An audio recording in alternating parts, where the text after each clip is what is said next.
છેલ્લી અને 12મી રાશિ છે મીન રાશિ। સંસ્કૃતમાં મીન એટલે આપણા ગુજરાતીમાં માછલી થાય। એના અક્ષરો કયા આવે?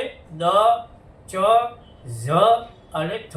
આ મીન રાશિ વાળા હોશિયાર બહુ હોય, બોલવામાં ચતુર હોય, બોલવામાં પકડાય નહીં। કારણ કે માછલી પાણીમાં ગમે તે ઉલટી સીધી ગમે તે રીતે ચાલે, એમ આ લોકો ઘડીકમાં બોલેલું ફરી જાય।